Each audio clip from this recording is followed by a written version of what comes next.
한죄를 들게 하였느니라. 아멘. 네, 밖에서 말씀은 우리 성도님들이 많이 들으셨죠? 주로 뭐 할 때 많이 있습니까? 네, 그냥 그쪽에 있는 목사님들이 많이 계셔서 좋은 면도 있고 부적응적인 면도 있는 부분 말씀이었는데 이 말씀이 우리가 묵상집에 있는 말씀 순서에 따라 우리가 설교하는 부분이라서 오늘 말씀을 이 학개서의 말씀을 통해서 우리에게 말씀하시고자 하는 하나님의 영적인 우선순위를 깨닫는 그런 시간이 되었으면 좋겠다는 말씀을 드립니다. 성경이 우리에게 알려주는 영적 우선순위에 관한 아주 중요한 말씀이 있습니다. 바로 이 말씀인데요. 네, 읽으시죠. 네, 같이 한번 읽으실까요? 읽겠습니다. 시작. 너희 먼저 그의 나라와 그의 의를 구하라. 그리하면 이 모든 것을 너희에게 더하시리라. 이것이 하나님께서 우리에게 허락하신 영적인 원리입니다. 그러나 우리는 우선순위를 잃어버릴 때가 있죠. 이 순서를 뒤집을 때가 있습니다. 모든 것을 구하고 그것을 다 구한 다음에 우리가 뭘 하겠다? 하나님의 일을 하겠다. 이렇게 순서를 뒤집는 그런 일들이 많은 것 같습니다. 자, 그런데 그 순서를 뒤집을 때 일어나는 일들이 오늘 학계에서 있어 말하는 말씀입니다. 이런 속담이 있죠. 어떤 속담이냐면 시계가 하나인 사람은 시간을 정확히 알지만 시계가 두 개인 사람은 결코 확실한 시간을 알지 못한다는 말이 있습니다. 무슨 말을 하고 있냐면 하나이면 집중해서 할 텐데 자기가 주장하는 보고자 하는 것들이 여러 가지면 시간을 정확하게 알 수가 없다는 거죠. 우선순위가 뒤바뀌어진다는 말입니다. 그리고 우리는 지금 현 시대에 끊임없이 주의력이 분산된 시대에 살고 있죠. 하나님의 말씀을 읽고자 하지만 정작 무엇이 우리를 괴롭힙니까? 유튜브와 동영상이 우리를 괴롭히죠. 새로운 것들이 계속 나와서 계속 봐야 되는 여러 가지 것들이 있죠. 어떤 목표를 설정해도 목표에서 빗나가는 경우가 참 많을 때가 많습니다. 아무리 아주 작고 사소한 일들이 크게 여러 가지 부풀려져 가지고 우리의 시선들을 어렵게 만들 때가 있죠. 예를 들자면 밀레니엄 시대가 됐을 때 이 나라가 어떻게 된다고 했습니까? 세계가 어려움 당할 거다 그렇게 막 했는데 그리고서 많은 사람들이 그 잘못될 것에 대한 그 두려움과 여러 가지 생각을 하고 있는데 딱 해가 바뀌고 나니까 전혀 아무 문제가 없었던 것을 우리가 기억합니다.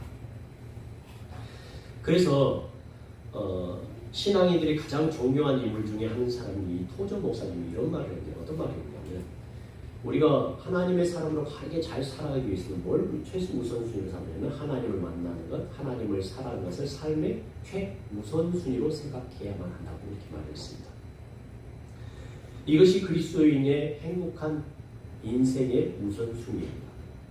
이것이 성경에서 말하는 영적인 원리입니다. 이 순서를 뒤집는 순간 잘 되는 것 같지만 우리를 불행하게 만든 길 위에 서게 만든다라고 성경은 말씀하고 있습니다. 이런 일들이 우리가 일어나는 것이 아니라 성경의 인물들에게도 일어날 것 같습니다. 영적인 우선순위를 뒤집자 다른 길을 걷게 된 사람들이 있었는데 그들은 바로 바벨론의 포로 상태에서 하나님의 은혜로 예루살렘으로 귀국한 유대인들이었습니다. 바벨론의 포로 상황에서 예루살렘으로 돌아온 사람들의 1순위는 왜 이들이 예루살렘으로 돌아왔는가를 생각해 봤을 때 그들의 삶의 1순위가 뭐냐면 성전을 재건하는 것이었습니다. 하나 더 넘깁시다. 이스라엘 백성들은 여러분 아시는 북이스라엘과 남유다가 있었는데 남유다는 뭐냐면 586년에 예루살렘 성전이 파괴되고 그리고 그 586년에 바벨론의 포로 끌려가게 됩니다. 그리고 약 40년이면서 한 50년, 원래는 좀 시간을 좀 더 그렇게 하지만 50년의 시간이 넘게 흐르고 난 다음에 그들이 538년에 포로의 상황에서 다시 예루살렘으로 돌아오는 귀환하는 그런 일들이 일어납니다.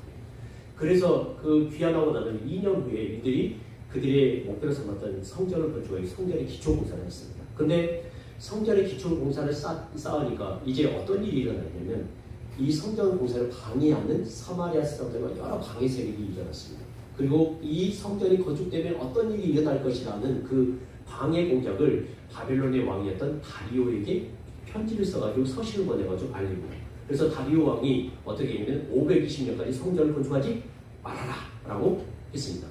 그런데 이 520년이 되었을 때 이제 1차 성전 공사를 하지 말라고 했던 그 520년이 되었을 때 오늘 말씀 1절에 보면 이 520년이 된 그때가 다리오 왕 제2년 여섯째 달이 되었는데 그 때가 되어서 학개 선지자가 이제는 뭘 해야 된다고 이제 말하냐면 선포라고 하냐면 이제는 성전을 건축해야 될 때가 왔다라는 말씀 지금 전하고 있는 겁니다. 자, 그런데 고향으로 돌아온 유대인들은 성전을 재건할 수 없는 여러 가지 이유들을 갖고 있었습니다. 2절 말씀에 보면 학개 선지자가 건축하자고 했더니 성전을 건축하자고 했더니 이들이 지금 뭐라고 얘기하면 이 선지자님 지금 성전을 건축할 시기가 때가 아닙니다 라고 얘기를 하고 있어요. 때가 좋지 않다는 것입니다. 왜 좋지 않았냐면 오늘 6절 말씀이에요. 여러분 보십시오. 6절 말씀에 보면 그들 안에 어떤 일이 있었냐면 이런 일이 있었습니다. 6절 한번 보실까요? 너희가 많이 뿌릴지라도 뭐가 적다고 그럽니까? 수확이 적었어요. 당시 유대 이 예루살렘에는 흉년이 지속되고 있었습니다. 이 흉년이 지속되고 있는 상황에 여러분 곡물이 나오지 않으면 어떤 현상이 되냐면 물가가 상승합니다. 그래서 일꾼들이 돈을 벌어도 물가가 상승하면 재미가 있습니까? 없습니까?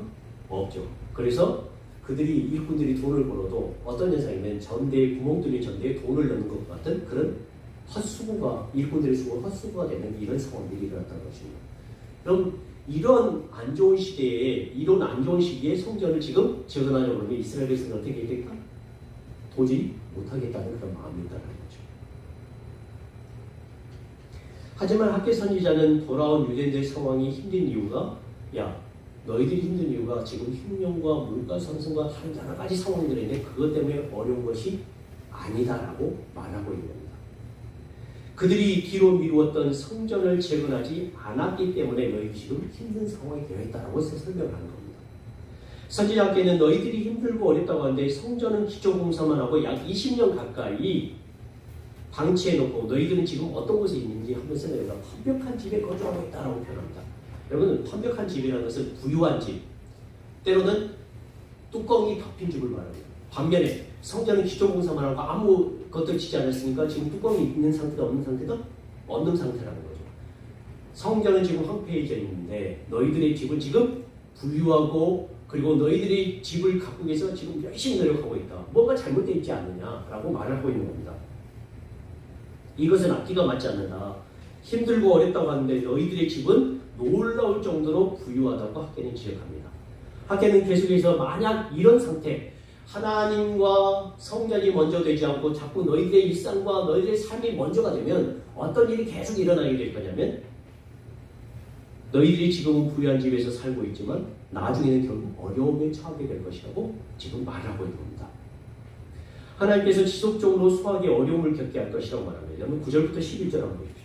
9절부터 11절 보시면 앞에 보셔야 됩니다. 자, 너희들이 만약 계속 이런 상태를 지속하면 과연 어떤 일이 일어날지를 너희들이 한번 상상을 해야 되는데 하나님께서 이렇게 만드실 거라고 말합니다. 너희가 많은 것을 받았으나 오히려 어떻게 된다고요? 적었고 너희가 그것을 집으로 가져갔으면 내가 어떻게 한다? 불어버린다. 그리고 나 만군의 여호와가 말하네. 이것은 무슨 까닭이냐? 내 집은 황폐했을 때 너희는 각각 자기의 집을 짓게 하여 어떻게 했다고? 말랐다. 그러므로 누구로 말미암아? 너희로 말미암아. 니들이 하는 행동으로 말미암아. 하늘은 뭘 그친다고요? 이슬을 그칩니다. 땅은 산물을 그칩니다. 내가 이 땅과 산과 곡물과 새 포도주와 기름과 땅의 모든 소산과 사람과 가축과 손을 수고한 모든 일에 뭘 들게 한다고요? 한재를 들게 한다는 말이에요. 여러분, 이 더운 지방에서요, 이슬은 곡물을 자라게 하는 물을 공급하는 겁니다. 그래서 이슬이 그치면 곡물이 어떻게 될까요? 네, 곡물이 잘 안 된다는 말이에요. 반면 한재가 든다는 말은 어떤 말이냐면 이슬이 없고 뭐만 있다? 햇빛만 내리쬐 있다는 말이에요. 햇빛만 내리쬐면 어떻게 될까요? 곡물이 말라버리겠죠. 결국 수확이 될 리가 없다는 것을 말합니다. 이 이슬에 대해서 매일 성경에서는 어떻게 표현했냐면 이렇게 표현했습니다. 곡물에 필요한 수분을 제공하는데 은근히 임하는 하나님의 은혜라고 표현했습니다. 은근히 임하는 하나님의 은혜가 없어질 것이라고 표현합니다. 그러면 한재는 뭐냐? 이슬이 없는 태양만 있는 상태를 말하는데 이거는 은혜가 없는, 이슬이 없는 번영의 상태로 넘어가는데 여러분 번영만 해만 있으면 어떻게 될까요? 결국은 모든 것이 죽게 된다는 거죠. 당장은 번영인 것 같지만 점점 더 힘들어질 것이라고 말하고 있습니다. 하나님은 자기 백성들에게 왜 이렇게 하시는 분이실까? 왜 하나님은 자기 백성들에게 좋은 것을 더 넘치게 부어주지 않고 이렇게 힘들고 어려운 부분을 있게 하시는 분인가 한번 고민해 볼 필요가 있을 것 같죠. 우선은 우리가 이들이 어떤 상태에 있다가 회복되었는지를 한번 봐야 합니다. 여러분, 포로 상태에서 묶여있던 상태에서 해방되어 고향으로 돌아온 사람들이었습니다. 이들에게 목적이 있죠. 어떤 목적이었다고요? 성전을 재건하는 목적이 있었습니다. 이들이 성전을 재건하지 않았다는 이유는 여러 가지 사정이 있겠지만 자신들이 고향으로 돌아온 목적을 잃어버렸음을 의미합니다. 우선순위가 없어졌다는 거죠. 어쩌면 하나님과의 약속을 저버린 것이라고 할 수 있습니다. 이들은 어쩌다가 하나님과의 약속을 잊어버렸는가? 여러분, 바로 자신들의 일상을 위해서 생활했기 때문입니다. 먹고 사는 문제를 해결하기 위해서였습니다. 그러나 학계의 질문은 좀 더 본질적인 질문을 합니다. 그럼에도 불구하고 하나님의 백성들이 가장 먼저 추구해야 될 건 무엇인가? 지금 현실이 어렵고 지금 현재 상황이 어려움에 불구하고 하나님께서 하나님의 백성들이 추구해야 될 가장 근본적인 원인이 무엇인가? 영적인 원리가 무엇인가를 지금 학계에서 통해서 질문하고 있는 겁니다. 그것은 바로 하나님과의 관계라는 겁니다. 성전의 원형을 생각해보면 성전 재건이 왜 중요한지를 우리가 알 수가 있습니다. 여러분, 우리는 이스라엘 백성들이 출애굽을 하고 나서 하나님께서 그들에게 요구하신 것, 출애굽을 하고 나서 여러분 나중에 출애굽기를 보시면 출애굽하고 나서 성경 출애굽기의 나머지 부분이 어떻게 되냐면 크게 두 부분으로 있습니다. 하나는 율법, 십계명이 주어졌고 다른 하나는 뭐냐면 성막에 관한 말씀이 출애굽기에 가득 차 있습니다. 하나님은 이스라엘 백성들에게 십계명을 주심과 동시에 성막을 지으라고 하셨습니다. 성막은 이후에 성전이 되었습니다. 성막은 하나님께서 이스라엘 백성들에게 명령하여 만들어진 임시 구조물이었습니다. 이스라엘 백성들이 광야 생활을 할 때 이스라엘 백성 가운데 지정한 하나님의 임재 장소였죠. 야, 성막을 만들어라. 내가 그곳에 임하겠다 말하는 겁니다. 그 성막이 성전이었습니다. 성전이었다는 말은 무슨 말입니까? 이스라엘 백성들 가운데 하나님께서 어떻게 하시겠다? 계속 임하시는 장소로 있겠다. 내가 너희들과 함께 살겠다는 의미였습니다. 그러면 잘 생각해보세요. 성전 재건을 하지 않겠다는 말은 무슨 말이라고요? 하나님과 같이 살지 않겠다는 말을 하고 있는 거예요.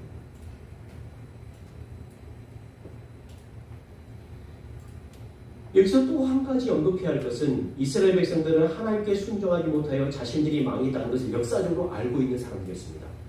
우리가 하나님께 순종하지 못했기 때문에 하나님의 말씀을 하지 못했기 때문에 바벨론에 포로로 끌려갔다. 이제 바벨론에서 포로로 돌아왔던 고향으로 돌아왔던 사람들 앞으로는 우상을 숭배하지 않고 하나님의 말씀에 적극적으로 순종하면서 살아야 된다는 것을 알았던 사람들입니다. 그런데 그 사람들이 고향으로 돌아오자마자 성전을 재건하지 않았습니다. 이게 무슨 말하는 걸까요?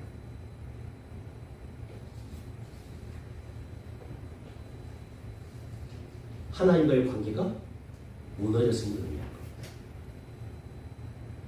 분명한 것은 하나님과 이스라엘의 관계가 별로 좋지 않았다는 것을 확인할 수 있습니다. 도대체 이스라엘 백성들이 어려움을 당하는 이유가 무엇이며 수확이 적어서 고생하는 이유가 무엇인가? 하나님의 집은 황폐했을 때 이스라엘 백성들은 자기의 집을 짓기 위하여 빨랐기 때문입니다.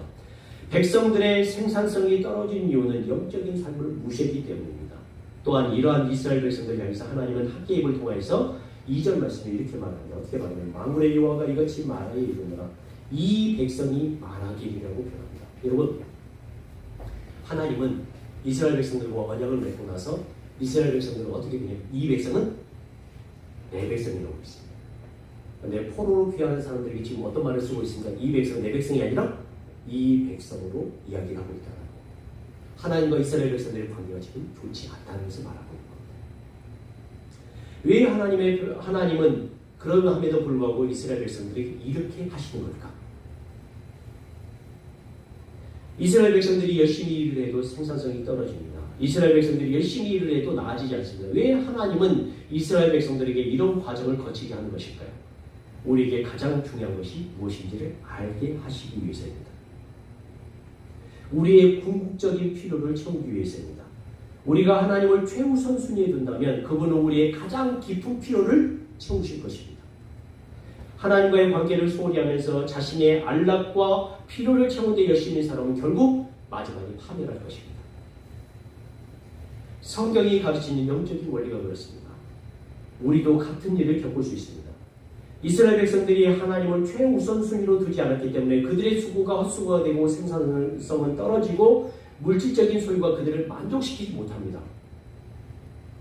이스라엘 백성들이 자기 집을 짓고 아름답게 꾸미는 데 집중하면서 그분을 최우선순위에 두지 않았기 때문에 하나님은 지금 무엇을 주지 않는다고 표현하냐면 복을 주시 않겠다고 표현합니다. 여러분, 이것이 영적인 원리입니다.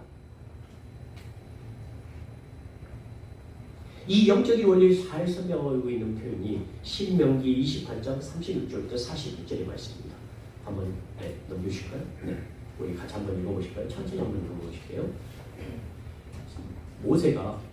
모세가 이스라엘 백성들에게 앞으로 어떤 일이 일어날 건지를 미리 설명하고 예언해 주는 말씀인데, 이 말씀이 이스라엘 백성들에게 어떻게 다가왔을 것인지 생각하면서 이 말씀 좀 읽어보시기 바랍니다. 같이 한번 읽겠습니다. 36절 37절 시작. 여호와께서 너와 내가 세울 내 임금을 너와 내 열조가 알지 못하던 나라로 끌어가시니 내가 거기서 목성으로 만든 다른 신들을 섬길 것이며 여호와께서 너를 끌어가시는 모든 민족 중에서 내가 놀램과 속담과 비방거리가 될 것이라. 넘겨서요. 네가 많은 종들을 들에 심을지라도 메뚜기가 먹음으로 거둘 것이 적을 것이며 내가 포도원을 심고 다스릴지라도 벌레가 먹음으로 포도를 따지 못하고 포도주를 마시지 못할 것이며 내 모든 경내에 감람나무가 있을지라도 그 열매가 떨어짐으로 그 기름을 내 몸에 바르지 못할 것이며, 여기서 내가 자녀를 낳을지라도 그들이 포로가 되므로 내게 있지 못할 것이며 내 모든 나무와 토지수다는 메뚜기가 먹을 것이며 너희 중에 공부하는 이방인은 점점 높아져서 내 위에 뛰어나고 너는 점점 낮아질 것이며 그는 내게 꼬일지라도 너는 그에게 뛰지 못하리니 그는 머리가 되고 너는 꼬리가 될 것이라. 내가 네 하나님 여호와의 말씀을 순종치 아니하고 내게 명하신 그 명령과 규례를 지키지 아니하므로 이 모든 저주가 내게 임하고 너를 따르고 내게 미쳐서 필경 너를 멸하리니 이 모든 저주가 너와 내 자손에게 영원히 있어서 표적과 감개가 되리라. 여러분, 이스라엘 백성들 왜 이런 일을 당하게 됐나요? 하나님의 말씀에 순종하지 않았기 때문에, 이것을 다른 말로 하면 하나님을 사랑하지 않았기 때문에. 여러분, 이것이 성경이 우리에게 말하는 영적인 문제입니다. 이스라엘 백성들이 걱정하며 괴로워했던 문제들이 회복되는 첫걸음은 하나님과의 관계 회복이 있습니다. 우리의 깊은 영적인 것이 해결될 때 하나님은 회복을 허락하실 것입니다. 우리가 우리의 우선순위를 하나님과의 관계에 둘 때 우리의 필요가 회복될 것이라고 말씀합니다. 이것이 우리가 가져야 할 영적인 원리입니다. 우리가 하나님과의 관계를 가장 우선순위에 둘 때 하나님은 우리의 일상 가운데 함께 하실 것입니다. 그래서 학계는 이스라엘 백성들에게 하나님의 말씀을 전합니다. 5절을 보실까요? 그러므로 이제 만군의 여호와가 말하는 너희는 너희의 행위를 살필지니라 말씀합니다. 7절을 보실까요? 만군의 여호와가 말하더니 너희는 자기의 행위를 살필지니라 말씀합니다. 사랑하는 성도님들, 이스라엘 백성들에게 하신 말씀은 동일하게 우리에게 적용할 수 있습니다. 왜 우리 안에 우리를 힘들게 하고 어렵게 하는 문제들이 끊이지 않고 있을까요? 하나님께서 먼저 말씀하십니다. 무엇이 우선순위인지 너희는 자기의 행위를 살피라고 말씀하고 계십니다. 이제 자기의 행위를 살폈으면 어떻게 해야 될까요? 도대체 하나님과의 관계를 회복하기 위해서 우리가 무엇을 해야 될까요? 학계가 이런 말합니다. 너희는 산에 올라가서 나무를 가져다가 성전을 건축하라. 그리하면 내가 그것으로 기뻐하고 또 영광을 얻으리라. 여호와가 말하였느니라. 이제 자기의 행위를 살폈습니까? 무엇이 잘못됐는지 자기를 보셨습니까? 자기의 행위를 살펴보니 무엇이 우선순위인지 여러분 지금 생각하셨습니까? 하나님께서 자기의 행위를 살핀 사람들에게 말씀하십니다. 너희는 산에 올라가서 나무를 가져다가 성전을 건축하라고 말씀하십니다. 사랑하는 여러분, 자기 행위를 살폈으면 이제 시작하셔야 합니다. 다시 움직이셔야 합니다. 성전을 건축하셔야 합니다. 하나님과의 관계를 우선순위에 두셔야 합니다. 그것을 하나님께서 기뻐하십니다. 그것을 하나님께서 영광 받으신다고 지금 표현하고 계십니다. 내가 그것으로 기뻐하고 또 영광을 얻으리라고 여호와께서 분명하게 말씀하고 계십니다. 이것이 성경이 우리에게 가르쳐주는 영적인 권리입니다. 뒤집으면 여러분의 삶과 저의 삶이 무슨 판이 될까요? 영어를 배우는 했지만 하나님을 영어는 신을 God, God이라고 표현합니다. 이걸 뒤집으면 어떻게 될까요? 네. 하나님의 사람들의 삶이 왜 어렵게 되어지고 뒤집어집니까? 왜 하나님의 뜻대로 살아가지 못하고 다른 것들로 가득 채워집니까? 순서를 뒤집었기 때문에.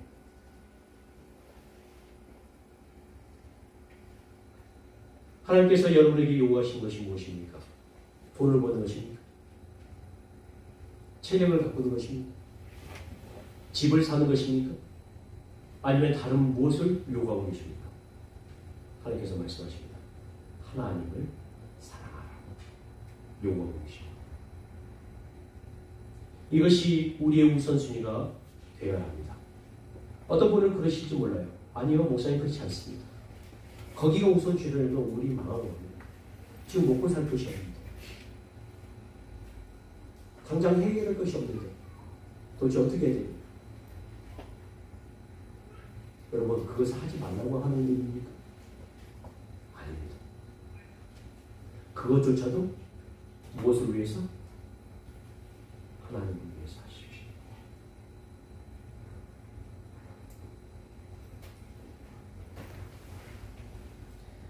여러분, 늦지 않았습니다. 하나님과 함께 올라가시기 바랍니다. 하나님을 먼저 사랑하십시오. 하나님이 그것을 기뻐하십니다. 그것이 하나님께서 기뻐하시는 영광의 시작입니다. 이것이 우리에게 하는 영적인 원리입니다. 사랑하는 성도님들에게 하나님의 기쁨이 있으시길, 하나님의 영광이 있으시길 주님의 이름으로 간절히